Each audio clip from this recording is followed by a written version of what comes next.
Good evening, sir. Ito na po ang menu. Masayang bungad ni Buttercup sa mga lalaki na sabay-sabay na ring umupo sa may bakanting table malapit sa kinauupuan ni Jared. Buttercup? Buttercup ang pangalan mo? Nanlalaki mga matang sabi ng lalaki. Opo, sir. Sige po, order na po kayo. Ikuha mo na lang muna kami ng beer, tapos bumalik ka rito, ha? Utos ng lalaki at nanginginig naman ang mga tuhod ni Buttercup na sumunod. Ang sexy ng serbidorang yun, ano? Parang ang sarap ikama. Sabi pa ng isang manyak. Anong parang? Masarap talaga. At sisiguraduhin kong akong mauuna sa inyo. Sagot naman ng isa. Tila hindi naman nagustuhan ni Jared ang kanyang mga naririnig, ngunit nanatili lang siyang kalmado habang tahimik na pinapakiramdaman ng mga lalaki. Ilang sandali pa ay bumalik na si Buttercup. May o-orderin pa po ba kayo? Tanong sa mga lalaki. Wala na, mamaya na ulit. Dito ka na muna sa amin. I-entertain mo muna kami. Sad ng isa at nagtawanan pa sila. Nako sir, hindi naman ho ito katulad ng ibang inuman na pinupuntahan ninyo. Hindi ho kami maaaring manatili na matagal sa isang table dahil marami pa rin ho akong aasikasuhin na iba pang customer. Pagdadahilan ni Buttercup. Nasaan bang manager mo at ire-request ka namin na dito ka na muna? Sabi ng isa pa. Magkano ka ba? Pakipot ka pa eh. Babayaran namin kung magkano ang halaga mo. Mayabang niyang sabi. Sige sir, at may gagawin pa ho ako. Tumalikod na lang si Buttercup. Aba, bastos to! Babatukan sana niya si Buttercup nang tumayo na si Jared. Bingi ka ba? Malakas na tanong ni Jared doon sa lalaki.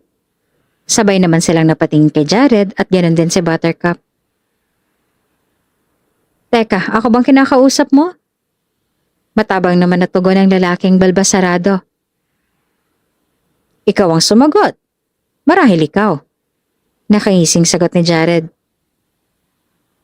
Aba, hindi mo ba ako nakikilala? Tanong ng lalaki kay Jared. Bakit, CEO ka ba? May mga naitayo ka na bang kumpanya? Dahil kung wala pa, paumanhin sa'yo. Pero hindi ko kayo nakikilala. Buttercup, go ahead. Ituloy mo ng trabaho mo. Aba, mayabang ka. Tingnan natin ang tapang mo.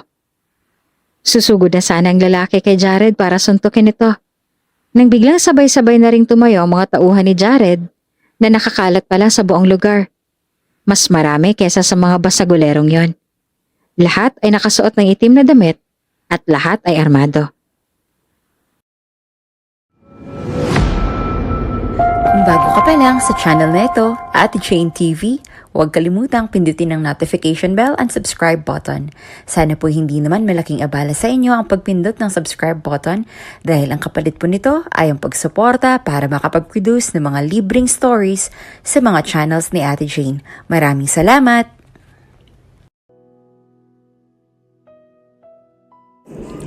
Ulila ng lubos si Buttercup Bartolome. Walang kapatid at tanging ang kanyang tiya-tiyo na lamang ang nagsisilbi niyang guardian. Matagal nang patay ang kanyang mga magulang.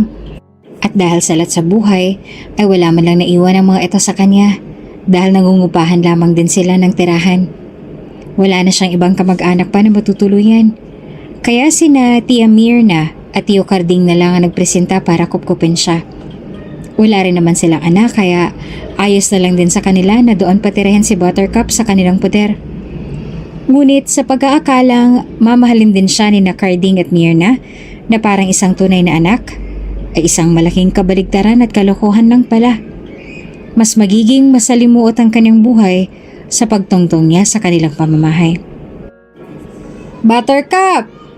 Pumunta ka nga sa tindahan at iutang mo ako ulit ng alak. Sabihin mo sa isang linggo ko na lang babayaran ng utang ko kapag nakasahod na. Ang utos ng kanyang Tia Mirna habang hawak-hawak ang baraha. Ganito lagi ang tagpo sa kanilang bahay. Doon lagi nakatambay ang mga amiga ni Mirna upang magsugal at mag-inom. Minsan naman kapag nagkakasabay sila ng bisita ng asawa niya ay doon naman na pwesto sina Carding at ang mga kumpare niya sa kabilang kwarto sa ikalawang palapag upang mag-inom din at gumamit ng ipinagbabawal na gamot.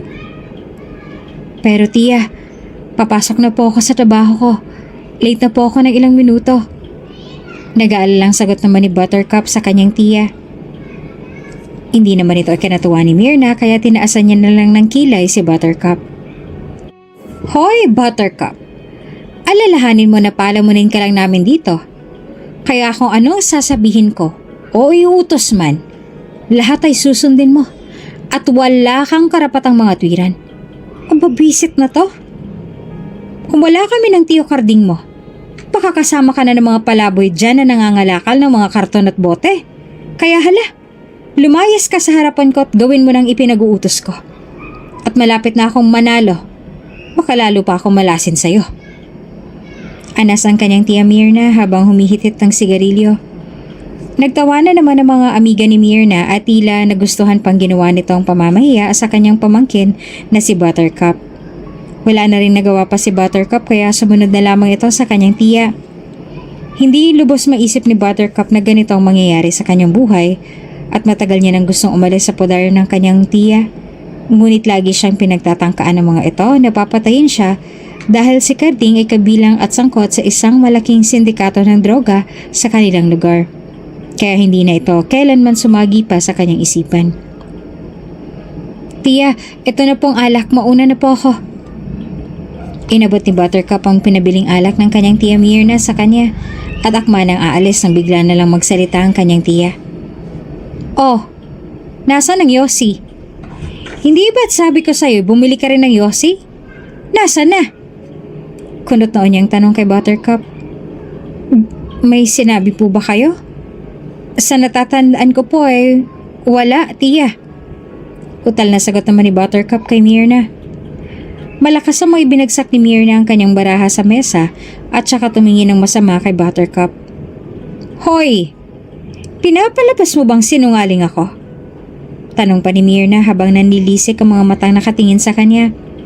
Kaagad naman itong sinigundahan ng kanyang mga amiga at tila ginatungan pang mga sinabi ni Myrna. Oo nga, Buttercup. May sinabi siya kaninang Yossi. Sabi pa ng isang babae. Nako, Buttercup. Bata ka pa pero huli ka na. Sabat naman ng isa. Oh, rinig mo?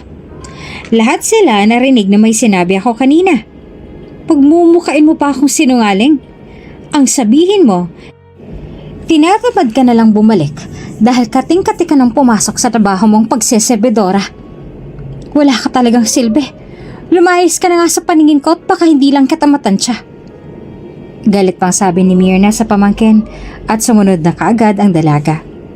Matagal nang may kinikimkim na sama ng loob si Buttercup sa kanyang tiya-tiyo, ngunit tinitiis niya lamang ang mga ito. Maging ang pag-aaral niya ay sinasakripisyo niya para maagang maghanap buhay. Dahil yon ang sabi sa kanya ng kanyang tiya Myrna. Si Buttercup, lahat ang gumagastos sa bahay at ni Sintimo ay walang natitira sa kanya dahil kakarampot lang naman ang kanyang kinikita sa restaurant na kanyang pinagtatrabahuhan. Buttercup, late ka na naman. Mahinang sabi sa kanya ng katrabahong si Dinah. Ay, sa katunayan, dapat kanina pa ako nandito eh. Marami lang talagang inutos sa akin si Tia Myrna kung kailan paalis na ako. Kaya natugalan tuloy ako ng natagalan. Kwento naman ni Buttercup sa kaibigang si Dinah. Napailing naman si Dinah. Dahil siyang pinakamatalik na kaibigan ni Buttercup, ay siya lamang ang nakakaalam ng mga sikreto nito at hinanaing sa buhay. Bakit pa kasi hindi mo palayasan? Kung gusto mo sa amin ka na muna. Kesa naman buong buhay mo dyan mo na ibuhos sa mga walang kwenta mong tiyahin at tiyuhin. Galit pang sabi ni Dinah. Hindi naman ganun kadali yun, Dinah. Si Tia Myrna ay kapatid na rin ng aking ama. At tumatanaw pa rin ako ng utang na loob sa kanila. Isa pa ay kung natatandaan mo rate noong nagtangka kong lumayas ay nalaman pa rin ng tiyuhin ko at pinagbantaan pa niyang buhay ko. Alam mo namang miyembro yun ng sindikato kaya sigurado akong kung anong salitang bibitawan niya ay gagawin niya. Kaya siguro sa ngayon Hanggat kaya kong tiisin ay titiisin ko na muna, Dinah. Pero maraming salamat sa pag-aalala mo. Paliwanag naman ni Buttercup sa kaibigang si Dinah. O ayan, may customer na. Mamaya na tayo ulit magkwentuhan. Salubungin ko lang. Dugtong pa ni Buttercup sabay inayos na ang kanyang suot na apron. Good morning, sir. Bungad agad ni Buttercup sa dalawang lalaking pumasok sa kanilang restaurant. Good morning. Sagot naman ng dalawang lalaki. Isinama na ni Buttercup ang dalawang lalaki sa kanilang uupuan. Iniabot na rin niya ang hawak na menu book upang makapamili ng dalawa. Sir, ito na po ang menu. Masayang sabi ni Buttercup sa dalawa. Miss, pakibigyan mo muna kami ng isang black coffee at makikibigay doon sa lalaki na nakaitim na may kausap sa cellphone. Sinundan naman ni Buttercup sa direksyon ng tingin ni Ayon ng dalawa. At nang matunton niya na ay tumango na lamang siya. Okay, sige po. Unahin ko lang po muna yon. Sabi ni Buttercup at saka iniwan muna sandali ang dalawa. Uy, Buttercup. Mukhang galanting mga yun ah. Tapos parang ang gwapo pa ng nasa labas oh. Mahinang usisa ni Dinah kay Buttercup habang minamasdan ng lalaki ang kanyang tinutukoy. Ah, yun ba? Oo nga eh, mukhang mayaman. Sagot naman ni Buttercup. Naku, baka marinig pa tayo. Mabuti pa, gawin mo na lang yung kape. At yan na munang pinapauna sa akin para ibigay dun sa lalaki nasa labas. Dagdag naman ni Buttercup at kaagad namang sumunod sa kanya si Dinah. Habang hinihintay ang order ay muling napatingin si Buttercup kay Jared na kasalukuyan ay nasa labas pa rin ng restaurant. Oh, Buttercup, eto na ang kape. Wika pa ni Dinah. Kaagad naman itong kinuha ni Buttercup at saka nagtungo na sa labas. I'll call you back after this, okay? We need to fix this as soon as possible. Sabit ni Jared sa kausap sa kabilang linya. Sabay naman na dumating na si Buttercup. Sir, ito na po yung coffee niyo. Mahinahong sabi ni Buttercup at saka unti-unting iniangat ang tingin kay Jared. Napatingin naman sa kanya si Jared at tila nakakita ng isang anghel. Napaawang ang kanyang mga labi at tila napako na sa kanyang natutunghayan ngayon. At doon ay tuluyan ang nagkasalubong ang kanilang mga paningin na tila may kung ano sa puso ni Jared na parang biglang nagpumiglas na kahit tagal ng panahong natutulog. Sige po sir, kunang ko lang po ng order yung dalawa niyo pang kasama. Sabi ni Buttercup at tuluyan niya ng tinalikuran ng lalaki. Ipinihit pa ni Jared ang kanyang katawan upang humabol ng tingin kay Buttercup, sabay na pangisi. Hello, Sir Jared? Nariyan pa po ba kayo? Tanong ng kanyang kausap sa kabilang linya. Yes, I'll talk to you later na lang ha. May importante lang akong gagawin. Bye. At tuluyan ang ibinaba ni Jared ang telepono dahil tila nakuha na ni Buttercup ang kanyang buong atensyon kaya nawala na siya sa wisyo sa kanyang kinakausap. Simula nung araw na yon ay madalas na nagpupunta ron si Jared at hindi na lamang para mag-dine-in ngunit para silayan na rin si Buttercup. Tila nga nahuli na ng babae ang mga paningin na yun ni Jared na napako na sa kanya simula nung una silang magkita.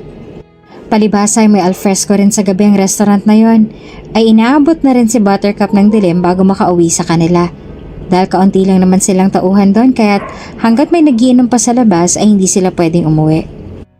Na makauwi na si Buttercup sa kanila, ay nadatnan niya ron na nag-aaway na naman ang kanyang tiya Tio na parehas na namang laseng. Pagkapasok niya ay lalampasan na lamang niya sana ang mga ito dahil sigurado siya naman ang pagbubuntunan ng mga ito. Ngunit hindi rin talaga siya nakalampas sa paningin ng dalawa. Oh, nariyan na palang magaling mong pamangkin. Bakit hindi ka riyan humingi ng pera? Pati tayo pagkukuriputan niya? Aba, imposibleng walang ipon yan. Bulalas ang kanyang tiya Mirna sa asawang si Carding. Hoy, Buttercup, akin na yung mga pera mo. Lasing na utos sa kanya ng kanyang tiyo Carding. Halos lahat naman ng sweldo niya ay ibinibigay niya sa kanyang tiya, kaya tunay nang walang natitira sa kanya, ni sintimo man lang. Ni allowance niya sa trabaho at mga pamasahe ay sa mga tips niya inaasa para buo pa rin niyang maibibigay ang sahod sa kanyang tiya Mirna. Ngunit dahil pagdating sa pera ay talo-talong mag-asawa, hindi sinasabi ni Mirna kay Carding ang tungkol dito. Dahil sa bisyo pa lang at sugal ng kanyang tiya ay kulang na kulang pa ang pera na yan. At isa pa ay ganun din naman si Carding kay Myrna. Kapag nakakabenta rin ito ng droga, ay maliit na halaga lamang inaabot sa kanyang asawa at ang malaking porsyento ay sa kanya at sa kanyang mga babae. Kaya bumabawi lang si Myrna sa kanya. Tiyo, wala na rin po akong pera rito eh. Lahat naman po ng sinusweldo ko ay binibigay ko lahat kay Tia Myrna. Maging pamasahe at allowance ko ho sa trabaho, minsan ay pinaghihingi ko na sa katrabaho ko kaya wala na ho talaga akong pera rito. Mahinahong pagpapaliwanag pa ni Buttercup sa kanyang tiyo. Bumaling naman kaagad ang kanyang tingin kay Myrna na kasalukuyang nanlilisik ang mga mata kay Buttercup. Dahil sa sinabi nito kaya tiyak na mapapasama na naman siya kay Carding. Oh, nasa iyo naman palang pera nito eh. Nasa na Myrna? At bakit hindi ko alam? Walang yaka. Naglilihim ka na ba sa akin? Bulalas pa ni Carding kay Myrna. Habol naman ang hininga ni Myrna na parang gustong suburin si Buttercup sa ginawa nito. Hoy, Buttercup! Ang kapal naman ng mukha mong magsinungaling. Ganyan ka bang pinalaki ng Kuya Jun? Kung may binibigay ka sa akin, di sana hindi tayo nahuhuli ng pagbabayad sa tubig at kuryente. Kung may ibinibigay ka, di sana hindi na ako nagkakandarapat magpapakahirap na mangutang kay Aling Edna na matakaw sa pera para lamang may pangsaksak akong pagkain din sa mga bunganga ninyo. Aba Buttercup, kulang na kulang pa yung sinisweldo mo sa mga nagagastos ko rito sa bahay para sa'yo. Kaya wag mo ako magawan-gawan ng kwento dyan, ha? Galit na sabi naman na Tia Myrna kay Buttercup. Parang hindi siyang mapagbalingan ni Carding ay pinagsinungalingan na lamang ni Myrna ang sinabi ni Buttercup para sa kanya mapuntang pabor at para hindi siyang mapag-abutan ng galit ni Carding. Napatingin na lamang si Buttercup sa kanyang Tia Myrna na nangungusap ang mga mata at nagsasabing nagsisinungaling lamang ito at siyang nagsasabi ng totoo. Ngunit sa sitwasyon niya ay siya pa rin nagmumukhang may kasalanan dahil kailanman ay hindi naman siya magiging tama sa pamamahay na yon. Dahil lasing na lasing na si Carding ay hindi niya na pinakinggan pang paliwanag na iyon ni Myrna at nilambing na lamang ni Carding ang pamangking si Buttercup. Ay nako, manahimik ka na riyan Myrna at kay Buttercup ako naniniwala. Sa aking mahal na pamangkin. Buttercup, itimpla mo na lang ako ng kape at wag mo nang intindihin yung Tia Myrna mo. Mabilis nagbago ang timpla ni Carding nang mapatingin sa magandang itsura ni Buttercup. Noon pa man ay asiwa na ang dalaga dahil sa mga titig ng kanyang tiyo Carding. Ramdam niyang may ibang intensyon ang mga tingin na iyon kaya iyon na palagi ang kanyang iniiwasan. Lalo namang sumama ang tingin ni Myrna sa dalawa, lalo na nang baliwalain siya ng asawa para sa kanyang pamangkin na si Buttercup. Bahala nga kayong dalawa riyan. Mga malas kayo sa buhay ko. Mga leche. Malakas pa nasabi ni Myrna at saka umakyat na ng padabog sa taas patungo sa kanilang kwarto. Naiwan na lang sa baba sina Carding at Buttercup. Umupo si Carding sa may upuan sa may hapagkainan habang malalim na tinititigan si Buttercup mula ulo hanggang paa. Kabado namang nagtitimpla ng kape ang babae hanggang sa magkatapon-tapon ng mainit na tubig sa pagsasali niya sa tasa dahil nanginginig na ang kamay niya. Buttercup, dahan-dahan lang. Huwag mong madaliin. At hindi naman ako nagmamadali. Sambit ni Carding. Marahan at malagkit pa na nakatingin sa buong katawan ni Buttercup. Hindi naman mawari ni Buttercup ang kanyang nararamdaman dahil asiwang-asiwa na siya sa inaasta ng kanyang manyak na tiyuhin. Ilang sandali pa ay lumapit na siya kay Carding dala-dalang kape. Tiyo, ito na po ang kape ninyo. Utal na sabi ni Buttercup sabay baba ng tasa ng kape sa may mesa sa harap ni Carding. Aalis na sana siya nang hawakan ng kanyang tiyo ang kanyang braso.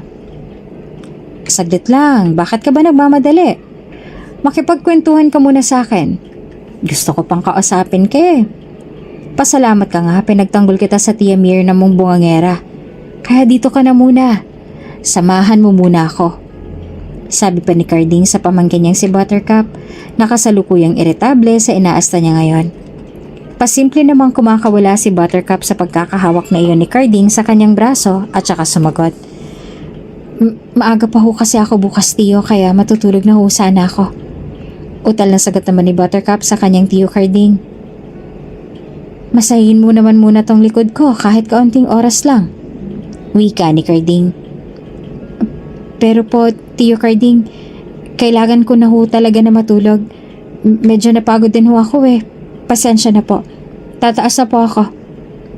Sakto naman at may kumatok at mga kumpare ni Carding at isinama siya na kumuha ng item. Carding! Carding, buksan mo to! Tawag ng isa pa niyang kumpare. Mga bisit na to, istorbo talaga. Sige na, umakyat ka na. Bukas na lang tayo. Naiinis sa mga sagot ni Carding at saka tumayo na at nagtungo na sa may pintuan upang pagbuksan ng kanyang mga kumpare. Sinamantala naman ni Buttercup ang pagkakataon kaya ay nagmadali na siyang pumanik sa taas patungo sa kanyang silid. Labis-labis ang kaba ni Buttercup kaya kinandado niyang pinto ng kanyang kwarto. Takot na takot siya sa ikinilos ng kanyang tiyo na anumang oras ay posible itong makagawa ng isang masamang gawain. Mabuti na lamang at dumating ang mga kumpare nito na nagsalba sa buhay ni Buttercup. Nang sumunod na araw ay mas lumalala ang pamumuhay ni Buttercup sa poder ng kanyang mga tiyo at tiya. Hoy, Buttercup, gumising ka nga riyan. Tanghali na hindi ka pa nakakaluto ng almusal. Hindi ka pa rin nakakalinis parating ng mga amiga ko ngayon. Sigaw ni Myrna habang malakas na kinakatok ang pinto ng kwarto ni Buttercup. Kaagad na ring bumangon ng dalaga para lang tumigil na ang kanyang tiya. Pagbukas yan ng pinto ay naroon pa rin si Myrna na nakapamewang na sa kanyang harapan. Pasensya na tiya, tinanghali ako Mara. Lumagitik na kaagad ang isang malakas na sampal sa mukha ni Buttercup mula sa palad ng kanyang tiya Myrna, kahit pa hindi pa ito tapos sa kanyang sinasabi. Tiya! Gulat na banggit ni Buttercup habang nakahawak ang kamay sa kanyang pisngi. Lumapit naman sa kanya si Myrna at saka hinawakan ng mahigpit ang kanyang mga pisngi, kasabay ng isang nanilisik na mga tingin ng kanyang tiya sa kanya. Ang kapal naman ng mukha mo magsumbong kay Carding ha, ano? Kinakalaban mo na ako, Buttercup? Inaakit mo bang asawa ko para akong magmukhang masama sa kanya? Sumagot kang malandi ka. Nanggagalaiti sa galit na sabi ni Myrna kay Buttercup. Pero totoo naman po yung sinabi ko, tiya. Maluha-luhang sagot pa ng dalaga. Mas nanlisik naman ang mga mata ni Myrna dahil sa pangangatwiran pa iyon ni Buttercup. Abot sumagot ka pa? Mangangatwiran ka pa, ha? Taas kilay niyang tanong sa pamangkin. Sa galit ni Myrna ay hindi na ito nakapagpigil kaya hinila niyang buhok ni Buttercup at kinaladkad hanggang sa kusina. Halika rito! Ang dami mo pang sinasabi ha! Hila-hila ni Myrna ang pamangkin pababa ng hagdan. Aray ko po tiya! Nasasaktan po ako, parang awa niyo na po, tama na po! Pagmamakaawa pa ni Buttercup kay Myrna, sabay bumuhos na ang mga luha sa magkabila niyang pisngi. Oh hayan! Magsimula ka ng maglinis ng bahay dahil hindi ka prinsesa o reyna dito. Tandaan mo, ako lang ang reyna sa pamamahay na to. Kahit anak ka pa ng kapatid kong si June, hindi pa rin kita sasantuhin. Itatak mo yan sa kokote mo, ha? Walang awang sabi ni Myrna kay Buttercup. Hindi na sumugot pa si Buttercup at tumahimik na lang habang umiiyak. Handa niyang tiisin ang lahat. Handa niyang isakripisyo ang lahat. Kahit sinasabihan na siya ng kaibigang si Dinah para manatili pa sa bahay na yon, ay pinapalampas na lamang niya ito sa kanyang tenga dahil ang tunay ay naniniwala siyang aayon doon sa kanyang kapalaran. Natatakot din siya sa impluwensya na meron ng kanyang tiyo. Natatakot siya para sa kanyang kaligtasan. Natatakot siya na baka lalong hindi niya muling mamasdan ang liwanag sa kabila ng kadilimang ito kapag ipinilit niyang kagustuhang makalayas dahil ipapahanap talaga siya ni Carding saan mang lupalop ng Pilipinas siya magpunta. Nang matapos na lahat ni Buttercup ang gawaing bahay ay pumasok na kagad siya sa trabaho. Muntik ka na namang malate, Buttercup. At saka bakit kay aga-aga hindi pa man tayo nagsisimula parang pagod na pagod ka na. Taas kilay na tanong naman ni Dinah kay Buttercup. Pinaglinis ko muna kasi at pinagluto ko muna si Tia Myrna bago ako umalis. Sagot ni Buttercup. Hay nako, wala na talaga akong masabi sa kabaitan mo, Cinderella. Pinagtatrabaho ka na nila kahit wala nang matira sa'yo. Tapos, pinagtatrabaho mo pa rin sila sa bahay para hindi sila mapagod. Aba, walang hiya. Hindi ko kayang gawin yan. Tingnan mo nga yung katawan mo. Nangangayayat ka na. Kumakain ka pa ba doon? O kumain ka na ba? Tanong ni Dinah.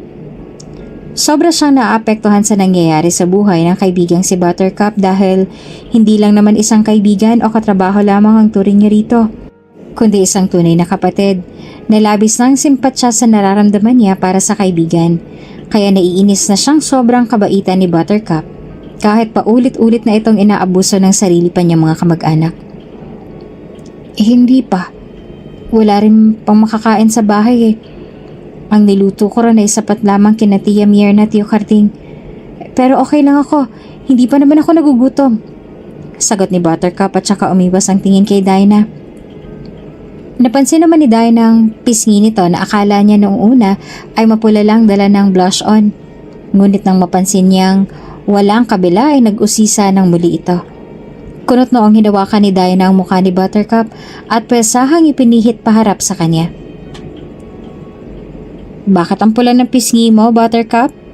Hindi yan blush on. Umamin ka. Tas kilay na tanong ni Dinah kay Buttercup. Hindi naman makatingin sa kanya ng diretso si Buttercup dahil alam niyang kahit anong isagot niya ay hindi ito paniniwalaan ng kaibigan. Hoy, Buttercup, tinatanong kita na paano yan? Muling tanong ni Dinah na animoy isang nanay na pinapagalitan ng anak. Wala na ring nagawa si Buttercup sa kakulitan ni Dinah. Kaya humarap ito sa dalaga. Si Tia Mierna. Nagalit siya sa akin kaya hindi niya sinasadyang nasampal ako kanina. Kasalanan ko rin naman eh. Pagtatakip pa ni Buttercup sa kanyang tiya. Kaagad namang sumagot si Dinah. Hindi sinasadya? Pwede ba, Buttercup? Ang sabihin mo ay talagang sinaktan ka. Pinagtatakpan mo pa. Iwan mo na kasi, layasan mo na. O isumbong mo sa pulis. Hindi ka ba naaawa sa sarili mo? Kasi alam mo ako, awang-awa na sa'yo, Buttercup. Mahabag ka naman sa sarili mo, oh. Oo, sige. Sabihin na nating pamilya pa rin ang turing mo sa kanila. Pero sila, pamilya rin bang turing nila sa'yo? Sa palagay ko hindi, base sa trato nila sa'yo. Dahil ang tunay na pamilya, dapat may respeto at pagmamahal. At hindi nagkakasakitan. Sorry, Buttercup ha. Awang-awa lang talaga ako sa kalagayan mo eh. Wala naman ako magawa kasi ayaw mo namang tumanggap ng tulong. Ang tanging may ibibigay ko lang sa'yo ngayon ay ang suporta at pagmamahal ng isang tunay na kaibigan at kapatid. Kaya ipangako mo sa akin na mas papaigtingin mong pag-iingat mo sa inyo, ha? Yung tahanan na yun ang dapat nagiging safe place at comfort zone mo. Pero ito pa palang nagdadala sa'yo sa panganib. Sa sinabi iyon ni Dinah, napaluha naman si Buttercup. Labis na nagpapasalamat pa rin ang dalaga sa Panginoon dahil sa dami ng maling tao, ibinigay ng Panginoon sa kanyang buhay, nag-iisa pa rin ang tama para sa laban ng buhay na kinaharap niya ngayon at may kakampi pa rin siya. At iyon ay si Dinah. Niyakap na lamang siya ni Dinah ng mahigpit dahil alam niyang mabigat ang pinagdadaanan ngayon ng kanyang kaibigang si Buttercup. At itong yakap na ito ang kailangan ngayon ni Buttercup upang maibsan naman ang sakit na nararamdaman niya ngayon. Sa kabilang banday, inabot na muli sila ng hating gabi dahil sa marami ng nagiinom ngayon. Araw din kasi ng Biyernes kaya doble ang bilang ng customers nila ngayon. Habang nagsiserve ng alak, ay umagaw muli sa pansin ni Buttercup ang kanilang customer na gwapong mayaman. Naroon muli siya at napapadalas ng pagpunta nito roon. Nilapitan nito ni Buttercup at saka tinanong ng order. Good evening, sir. May I have your order po? Nakangiting bungad ni Buttercup kay Jared. Nagbigay rin ng isang maluwag na ngiti si Jared. Just a bottle of beer, please. Thank you. Nakangiting sagot ni Jared kay Buttercup. Sumunod naman kaagad ang dalaga at iniwan roon saglit si Jared. Si Jared Francisco ay isang negosyante at nagmamay-ari ng ilang paggawaan ng lokal na sapatos sa bansa. 38 anyos na siya at isang biyudo. Pumanaw ang kanyang asawa 3 taon ang nakalilipas at hindi rin sila nagkaroon ng supling. Namatay sa isang car accident si Beatrice, ang dati niyang asawa. Kasama siya noon ngunit tanging siya lang nakaligtas at ang kanyang asawa ang napuruhan.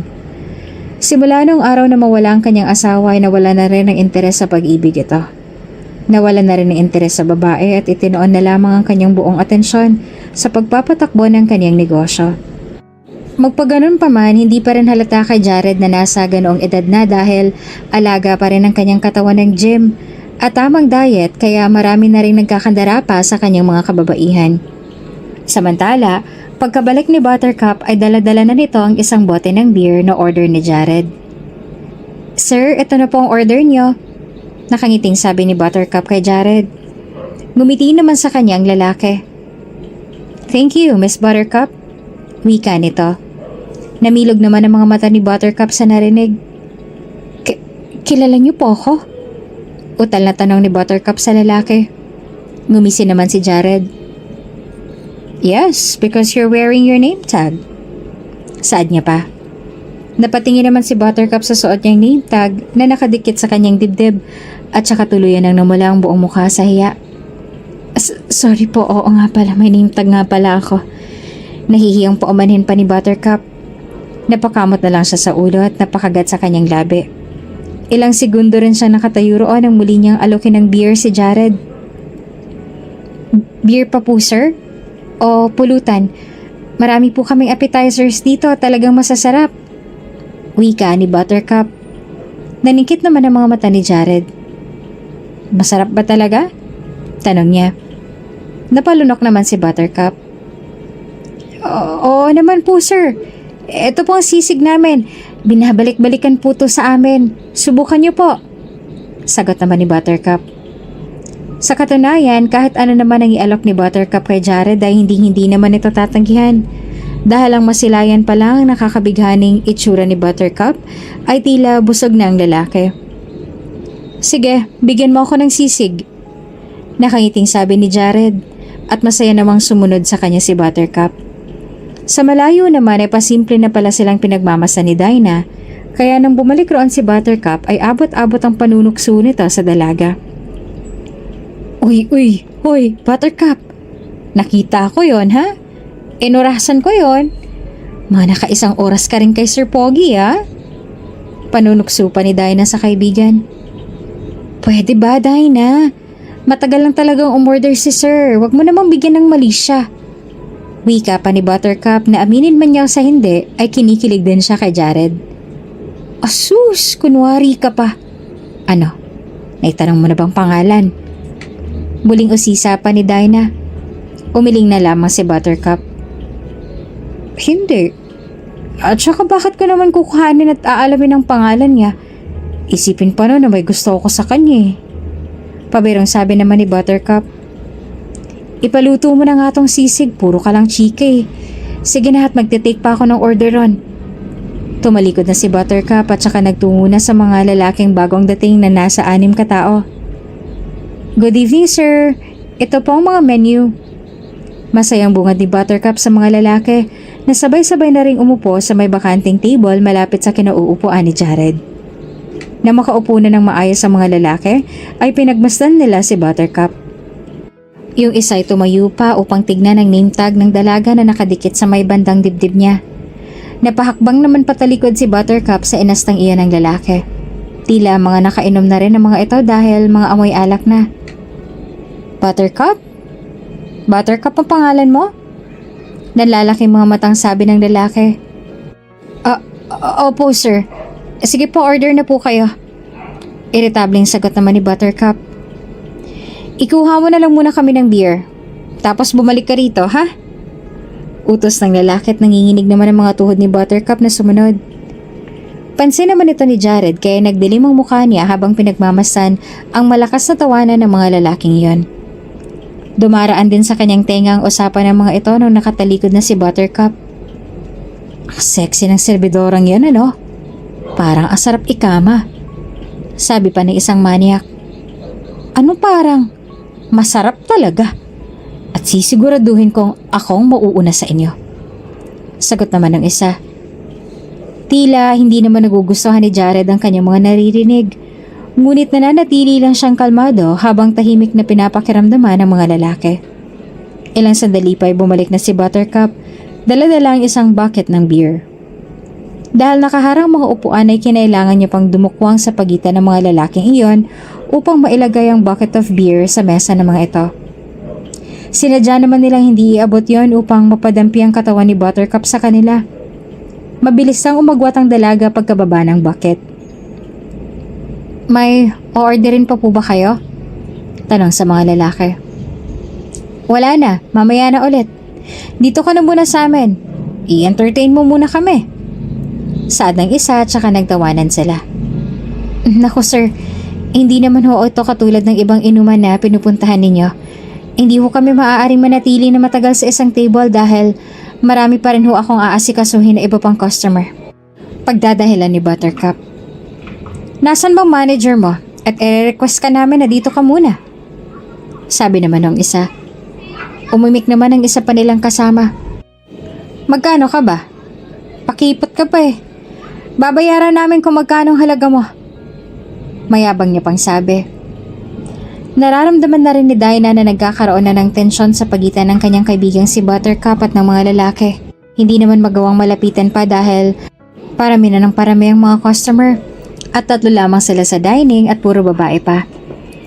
Nasa kusina naman ang manager at tumutulong na sa pagluluto dahil kulang na kulang sa lakas sila ng tao. Sige sir, at may gagawin pa ho ako. Tumalikod na lang si Buttercup at hindi na naisip kung mabastos ang lalaking yon.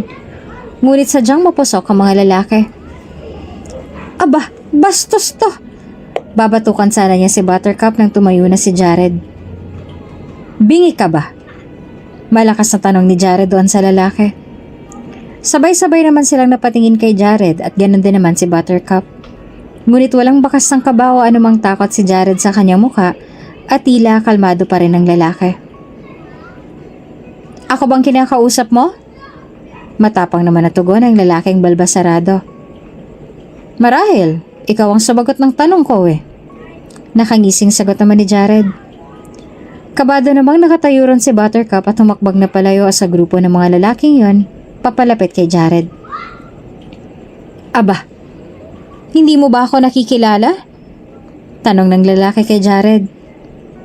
Siguro kung isa ring negosyante ang mga ito, o kabilang sa mga mayayamang pamilya, ay malamang makikilala pa sila ni Jared.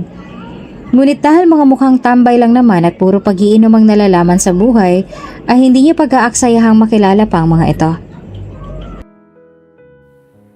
Bakit? CEO ka ba? May naitayo ka na bang kumpanya?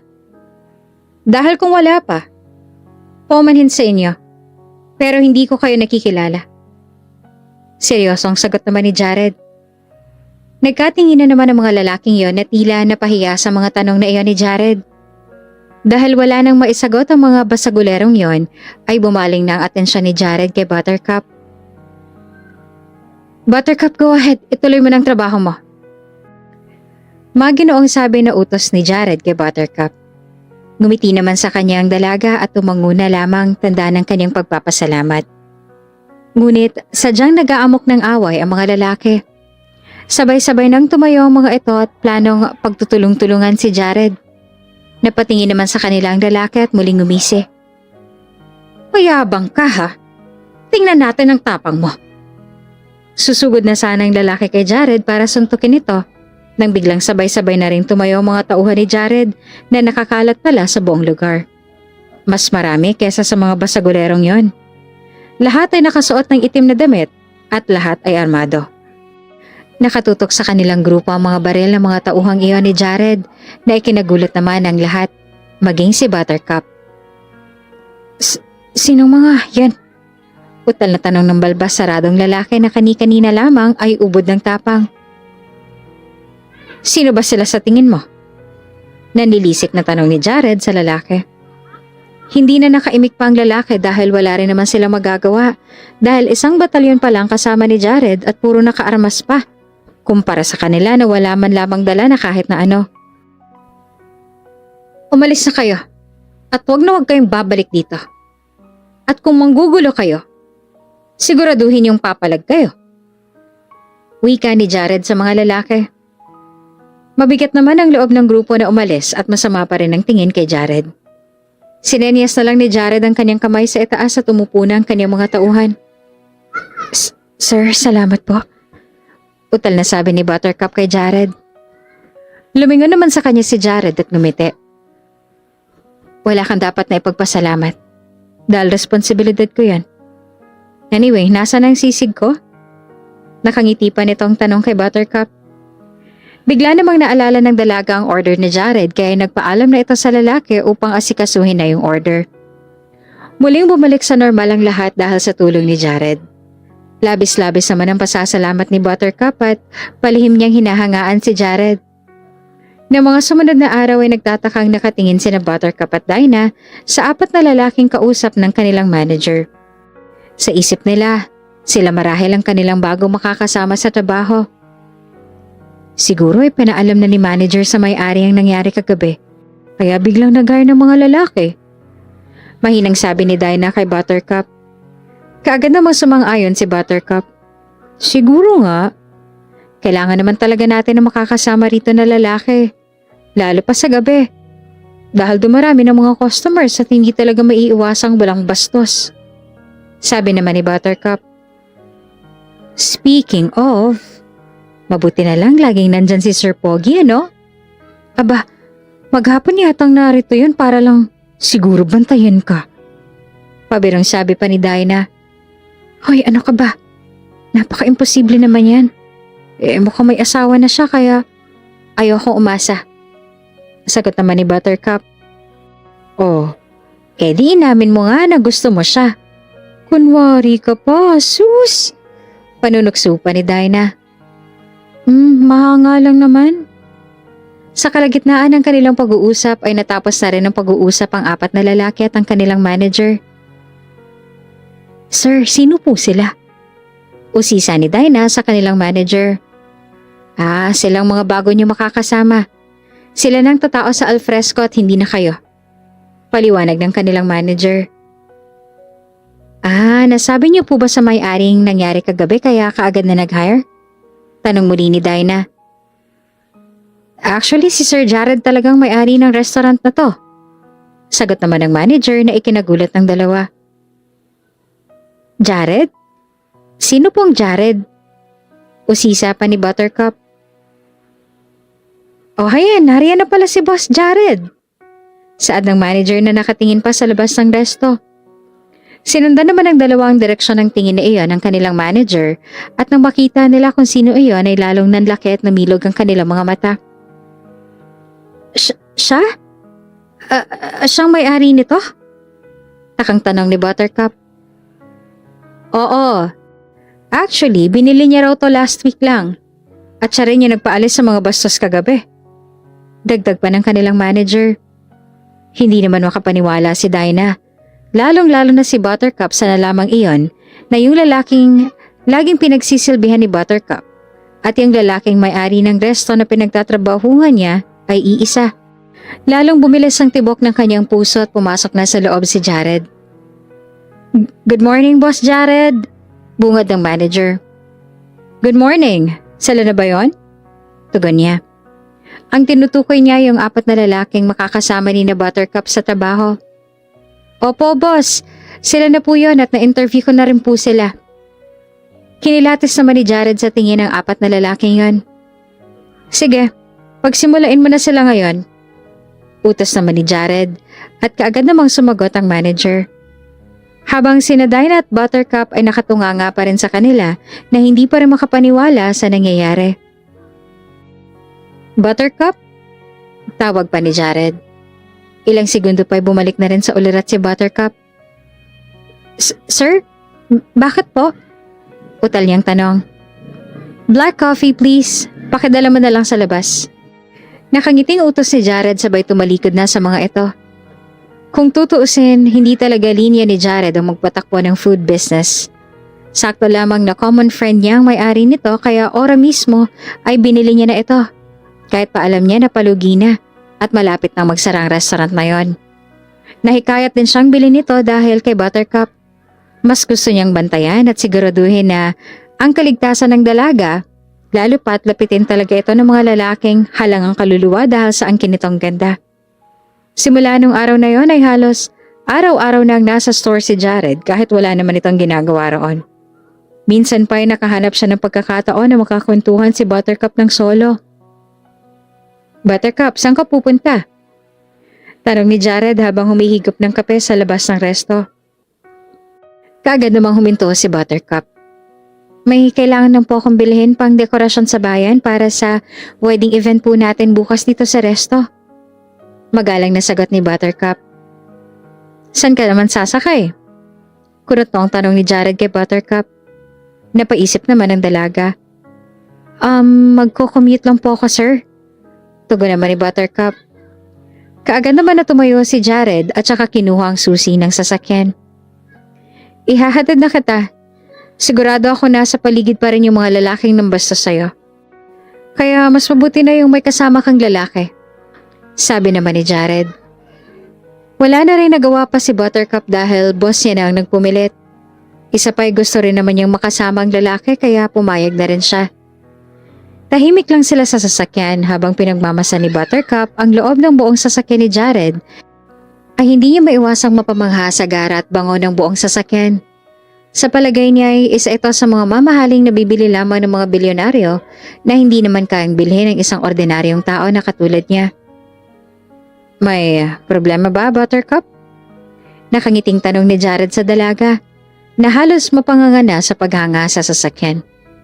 Mabilis namang umiling si Buttercup. Wala po, boss. Sobrang ganda lang po nitong sasakyan niyo kaya hindi ko tuloy naiwasang mapamangha. Sagot naman ni Buttercup. Napatawa naman si Jared at saka umiling-iling. Nako, ikaw talaga. Nga pala, ang cute ng name mo, ha? Very unique. Madaling maalala. Sabi naman ni Jared. Namula naman ang mukha ni Buttercup sa sinabing iyon ng lalaki. Naku boss, nakakahiya naman po. Sa totoo po ay pinaglihan daw po noon ng nanay ko ay isa sa mga karakter ng Powerpuff Girls na si Buttercup. Kaya doon daw niya po nakuha ang pangalan ko. Nakangiting kwento ni Buttercup kay Jared. Lumitaw naman ang guhit sa noon ni Jared at saka naglapit ang mga kilay. Powerpuff Girls? Nagtataka niyang tanong. Naku boss, pasensya na ho. Sa katulad niyo nga palang mataas na tao at abala sa mga negosyo ay napaka-imposible talagang makilala niyo pang mga pambatang karakter na yon. Pasensya na po. Paumanin pa ni Buttercup. Bigla namang lumuwag ang mga mata ni Jared. Ang mga kasamahan ba ni Buttercup ay sina Blossom at Bubbles?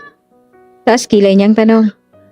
Napabalikwas naman si Buttercup sa kanyang kinauupuan at saka ipinihit ang katawan sa harap ni Jared. Kilala niyo sila? Paano po? Huwag niyo sabihin na pinapanood niyo rin sila. Nanlalaking mga matang sabi ni Buttercup. Crazy. You're so cute. Actually, natatandaan ko lang yan ng minsan na isinama sa mansyon ko ng isa kong kasambahay ang kanyang anak. Naabutan ko lang na nagsi-cellphone yung bata at yun ang pinapanood niya.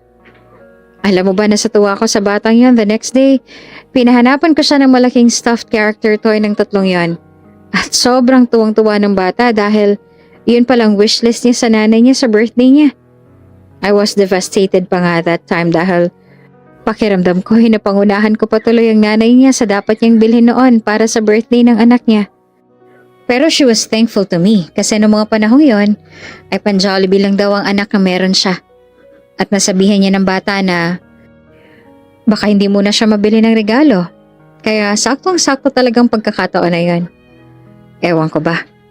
Hindi ko rin alam kung bakit ko binili ang mga yon para sa bata. But one thing's for sure, that's destiny. Kwento naman ni Jared. Habang nagkukwento si Jared ay hindi naman mapigilan ni Buttercup ang mapangiti. Napakabait niyo palang boss. Lalo siguro sa mga anak niyo.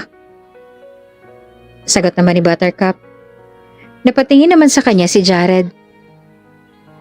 Sa tingin mo, ilan kaya ang anak ko? Tanong ni Jared sa kanya.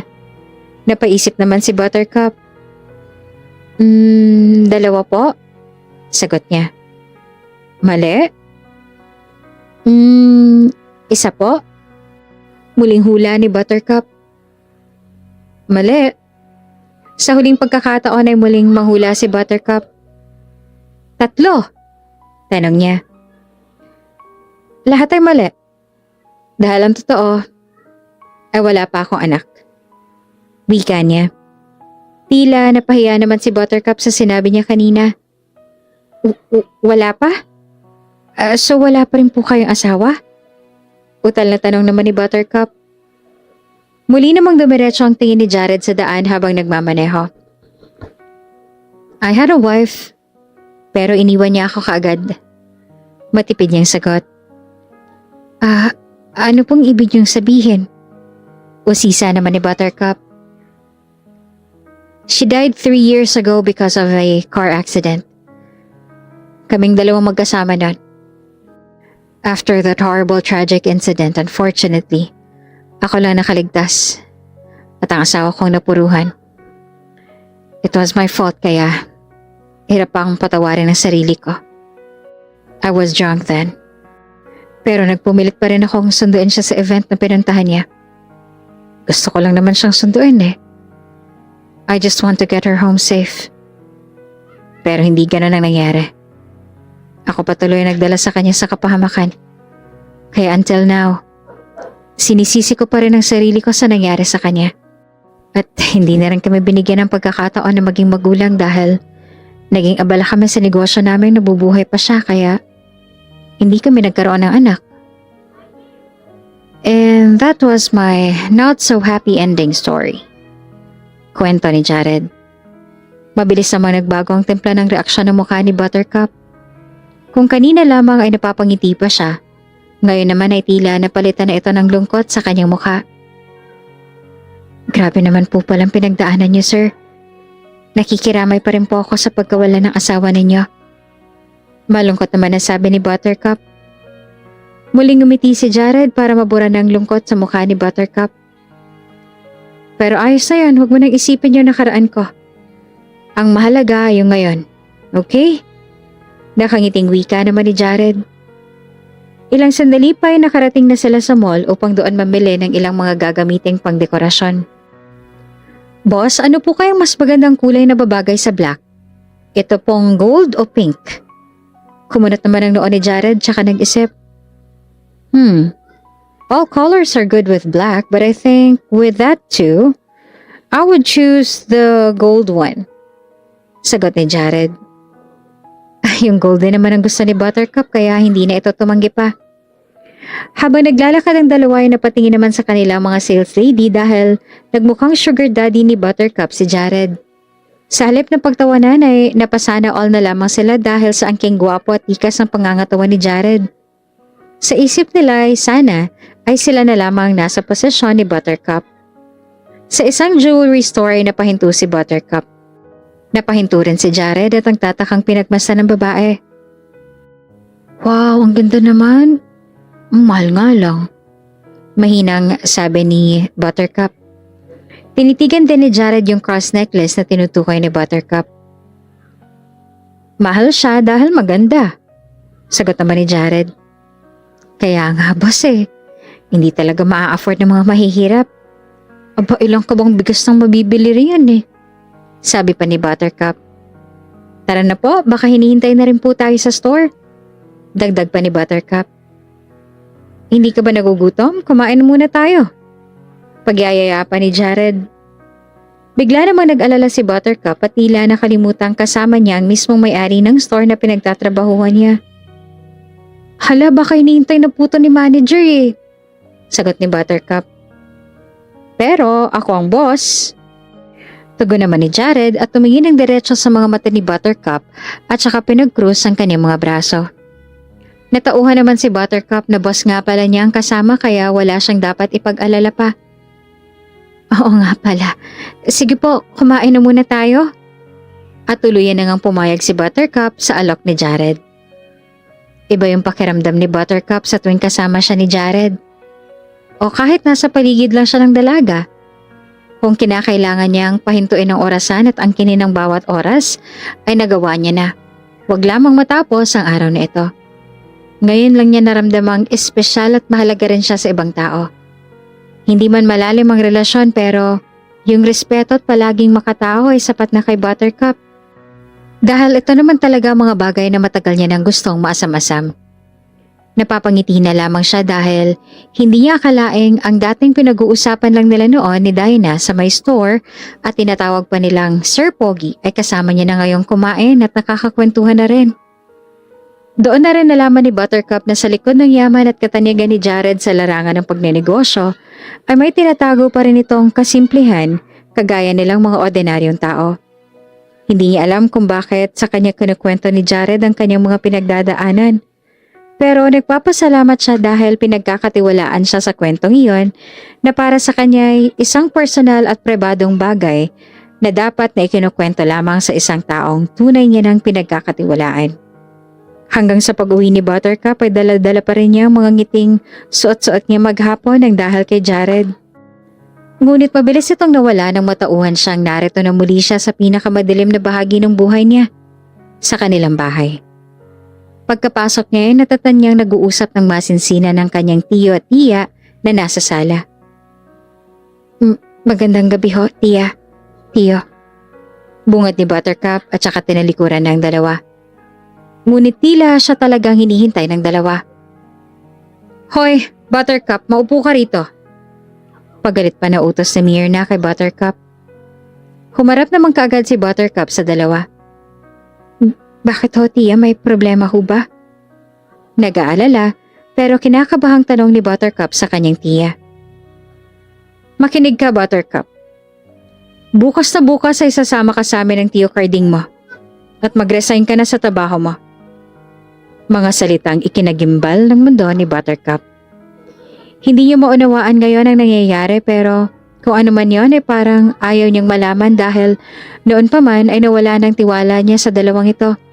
Kaya hindi magandang kanyang kutob ngayon sa binabalak sa kanya ng kanyang tiyo at tiya. Bakit ho?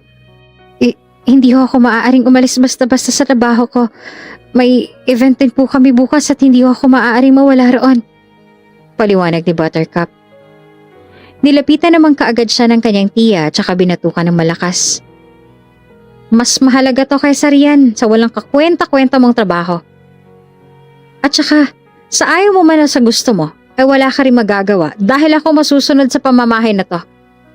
Isa pa'y ayoko na ring makita yung pagmumukha mo rito sa pamamahay ko, kaya mas mabuti pang mawala ka na lang rito. Bulyaw pa ni Myrna. Habang si Carding naman ay nakaupo pa rin sa sofa at tila problemado. Tiya, bakit niyo po ba ginagawa sa akin to? Hindi niyo na tinignan si tatay na sarili niyong kapatid. Ano po bang nagawa ko masama sa inyo? Lahat naman ho ng utos ninyo at pinapagawa niyo sa akin ay ginagawa ko naman at sinusunod ko. Maging ang buong sweldo ko ay binibigay ko sa inyo. Kahit ang mismong sarili ko ay nakalimutan ko na dahil naniniwala ko at umaasa na isang araw, mamahalin niyo rin ako dahil kayo na lang ang natitira kong pamilya. Kaya pinanghahawakan ko yun at umasa. Pero bakit, tiya? Bakit parang ang hirap sa inyo na tanggapin at mahalin ako?